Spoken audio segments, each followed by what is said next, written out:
Right. ఇక తెలంగాణ రాష్ట్ర వ్యాప్తంగా ఆందోళనలు మనం చూస్తున్నాం. హైదరాబాద్లో హైడ్రా పేరుతో హడలెత్తుతుంది. మరోవైపు మూసీ సుందరీకరణ పేరుతోని పూర్తి స్థాయిలో తెలంగాణ రాష్ట్ర వ్యాప్తంగా రచ్చ అయితే కొనసాగుతుంది. ఏ కాలనీ చూసినా, ఏ గల్లీ చూసినా కూడా మూసీ పరివాహక ప్రాంత ప్రజలైతే ఆందోళన వ్యక్తం చేస్తున్నారు. కొందరు వారం రోజులుగా నిద్ర లేదు, తిండి లేకుండా కూడా ఆందోళన కొనసాగిస్తున్నారు. ఎందుకంటే తీవ్ర స్థాయిలో కూడా భయం గుప్పిట్లో బ్రతుకుతున్నామంటూ కూడా చెప్తున్న పరిస్థితి. మనతో పాటు బీఆర్ఎస్ పార్టీకి సంబంధించిన అడ్వకేట్ ఉన్నారు. ఒకసారి మాట్లాడే ప్రయత్నం చేద్దాం.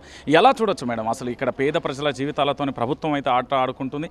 ఏ విధంగా ఉండబోతుంది? అసలు ప్రభుత్వం ఏం చేయాలనుకుంటుంది? ఒక చట్టబద్ధత లేని ఒక సంస్థని సడన్గా తీసుకొచ్చేసి ఇదేదైతే అరాచకాలు చేస్తున్నారో ఇది చాలా తీవ్రంగా ఖండించాల్సిన విషయము. ఎవ్వరు కూడా అప్రిషియేట్ చేయరు. As per law also it is very much against. అసలు ఆ జీవో ఏదైతే జీవో 99కి ఎలాంటి చట్టబద్ధత ఉంది? అసలు చట్టబద్ధత లేని ఒక సంస్థను తీసుకొచ్చి ఇప్పుడు మున్సిపాలిటీ యాక్ట్ ఉంది. యాక్ట్ ఆల్రెడీ గవర్నమెంట్కి సంబంధించిన యాక్ట్, మున్సిపాలిటీస్ యాక్ట్ ఉన్న తర్వాత యాక్ట్ని అట్లనే పెట్టి ఆ పవర్స్ అన్ని ఇక్కడ అసలు ఏ విధంగా చేస్తారు? అసలు అందరికీ మున్సిపల్ పర్మిషన్స్ ఉన్నాయి. వాళ్ళు గవర్నమెంట్ చేసిన చట్ట ప్రకారమే ప్రతి ఒక్కరికి గవర్నమెంట్ పర్మిషన్స్ వచ్చాయి. అదే గవర్నమెంట్కి ప్రతి ఒక్కరు ట్యాక్స్ కడుతున్నారు.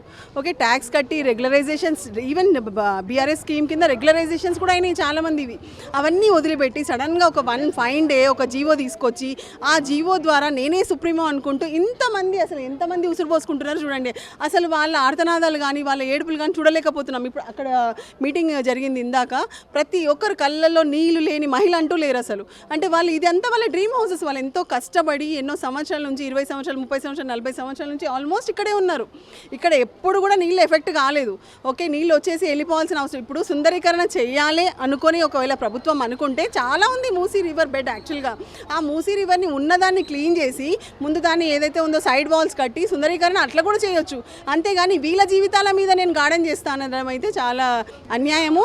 అండ్ అలాంటి చట్టబద్ధత లేని ఏదైతే జీవో ఉందో దాన్ని ఇమీడియట్గా కాల్ ఆఫ్ చేయడమే మంచిది. గవర్నమెంట్కి మంచిది, ప్రజలందరికీ ఏదైతే ఉందో అదే శ్రేయస్కరం. అసలు హైదరాబాద్లో ప్రజాస్వామ్యం, రాజ్యాంగం అనేది ఒకటి ఉందా? ఎందుకు ఈ ప్రశ్న అడుగుతున్నానంటే, పేదవాళ్ళకు మాత్రం నోటీసులు ఇవ్వకుండా కూల్చేస్తున్నారు, ధనవంతులకు నోటీసులు ఇస్తున్నారు, స్టేలు తెస్తున్నారు. ఈ వ్యత్యాసం దేనికి అసలు? ఈ వ్యత్యాసం అనేది అంటే మీరు అదే ప్రభుత్వం ఎలా చేస్తుందని చూస్తున్నారు కదా. ఇప్పుడు రూలింగ్ గవర్నమెంట్ ఏదైతే ఉందో ఇప్పుడు అక్కడ మీరు తెలుసు ఆల్రెడీ మళ్ళీ ఆ పేరు తీసుకోవడం ఎందుకు, కానీ ఆ దుర్గం చెరువులో ఎవరిది ఉంది, ఎవరి బ్రదర్ది ఉంది మీకు అందరికీ తెలుసు. అతనికి సఫిషియంట్ టైం ఇచ్చారు, నోటీస్ ఇచ్చి కోర్టుకి వెళ్ళి స్టే తెచ్చుకునేంత టైం ఇచ్చారు. అదే నోటీస్ ఇక్కడ సామాన్య ప్రజలకు ఎందుకు ఇవ్వరు? ఇవ్వకుండా సాటర్డే సండే ఎర్లీ మార్నింగ్ వస్తారు, బుల్డోజర్ తీసుకొస్తారు. బుల్డోజర్ల రాజ్యం ఏంది అసలు? ఎక్కడుంటున్నాము? నిజంగా మీరు అన్నట్టు ప్రజాస్వామ్య దేశంలో ఉన్నట్టే లేదు అసలు. ఓకే, కంప్లీట్గా వన్ సైడెడ్ మొత్తం ఏదైతే ఉందో ఒక నియంతలాగా ప్రవర్తిస్తున్నాడు ఆయన. ఈ నియంతలాగా ప్రవర్తించాల్సిన అవసరం లేదు. ప్రజాపాలన అన్నాడు, ప్రజాపాలన చేయమనాలి ఆయనకి, అంతేగాని ఇలా నిరంకుశ పాలన చేయాల్సిన అవసరం లేదు. పేదవాళ్ళు కోర్టు మెట్లు ఎక్కరు, అంత దూరం వెళ్ళలేరన్న ప్రభుత్వ ధైర్యమా, లేకపోతే పూర్తి స్థాయిలో ధనవంతులు మా చుట్టూ అన్నీ ఉన్నాయి, మేము చెప్పిందే నడుస్తుంది ఇక్కడ శాసనం అనే కోణమా? ఇప్పుడు ధనవంతుల ద్వారా వాళ్ళకి చాలా లాభాలు ఉంటాయి, సామాన్యుల ద్వారా ఏం లాభం ఉంటుంది? లాభం ఉండదు కదా. ఇప్పుడు అదే కనిపిస్తుంది. ఇప్పుడు వాళ్ళకి నోటీసులు ఇచ్చి వాళ్ళకి సఫిషియంట్ టైం ఇస్తున్నారంటే they have something from that side. ఇక్కడ నుంచి ఏముంటుంది? ఏముండదు కదా. ప్రజలు వీళ్ళు కోర్టుకు వెళ్ళలేరు, ఒక లాయర్ని ఎఫర్ట్ చేసుకోలేరు, కేసులు ఫైల్ చేయలేరు. హైకోర్టుకి వెళ్ళాలంటే సామాన్యమైన విషయం కాదు. అందరూ ఏదైతే ఉందో middle class, lower middle class, అంతకంటే కొంతమంది చాలామంది బీపీఎల్ బిలో పవర్టీ లేనిలో ఉన్న వాళ్ళు కూడా ఉన్నారు. వాళ్ళందరూ కోర్టుకు వెళ్ళలేరు. అంటే వాళ్ళ జీవితాలు వాళ్ళకి అంత ఈజీగా అనిపిస్తున్నాయి. ఇప్పుడు మన భారత రాజ్యాంగం మనకి జీవించే స్వేచ్ఛనిచ్చింది, జీవించే హక్కు ఉంది ప్రతి మనిషికి. పెద్దోడికైనా చిన్నోడికైనా ఆర్టికల్ 21 కదా కాన్స్టిట్యూషన్ ఇచ్చింది. పెద్దోడికి ఆర్టికల్ 21 అంటే చిన్నోళ్ళకి ఇదే వచ్చి వాళ్ళకేదో చేంజ్ అయిపోదు కదా. ఆ రాజ్యాంగాన్ని ఫాలో చేయకుండా ఏదైతే రాజ్యాంగం ద్వారా ప్రజల చేత ఎన్నుకోబడి అదే ప్రజలని ఈరోజు వాళ్ళ జీవితాలను ఎలా నాశనం చేస్తారు అసలు వాళ్ళు? సో ఇది చాలా తప్పు. అతను ఏదైతే డెసిషన్ తీసుకున్నాడో ఆ డెసిషన్ ఇమీడియట్గా ఈ జీవో 99 ఇమీడియట్గా కాల్ ఆఫ్ చేయాల్సిందే. అంటే తెలంగాణ రాష్ట్ర వ్యాప్తంగా కూడా బుల్డోజర్లు హైదరాబాద్ కానీ ఇతర జిల్లాలకు కూడా వెళ్తాయని కూడా చెప్పడం ఒక సమస్య అయితే, మూసీ అనేది చాలా సంవత్సరాలుగా కూడా ఉన్నది. దాదాపుగా అనంతగిరి నుండి సూర్యాపేట వరకు కూడా వెళ్తున్న పరిస్థితి కనబడుతుంది. ఎప్పుడు లేని కొత్త వ్యవస్థ మూసీ సుందరీకరణ దాదాపు 1,50,000 కోట్లు పెడుతున్నారు.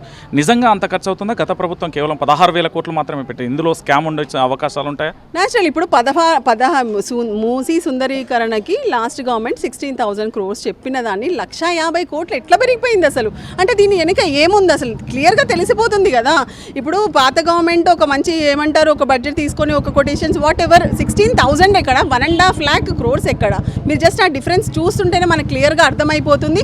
There is something is there some conspiracy is going on. అది ఏంటనేది మరి కొంతకాలంలో కొన్ని రోజులలో ఆ నిజం కూడా బయటపడుతుంది. ఏ నిజాలు ఏదైతే ఉందో ఎంత దాపెట్టాలనుకున్నా అది ఆగదు, అది కంపల్సరీ అందరి ముందు వచ్చేస్తుంది. అంటే మీరు ఇక్కడ పేద ప్రజలకు సంబంధించి హైదరాబాదితులు కానీ లేకపోతే మూసీ సుందరీకరణ ఇల్లు కోల్పోయే అవకాశం ఉన్న వాళ్ళ పక్షాన మీరు వాదించే అవకాశాలు ఉంటుందా? ఫ్రీగా ఇస్తారా? ఎలా ఉంటుంది మీ న్యాయవర్తి? ఆల్రెడీ కేసీఆర్ గారు చెప్పారు, బీఆర్ఎస్ లీగల్ సెల్ ఉంది, బీఆర్ఎస్ లీగల్ సెల్ మాకు కూడా ఇన్స్ట్రక్షన్స్ ఇచ్చారు.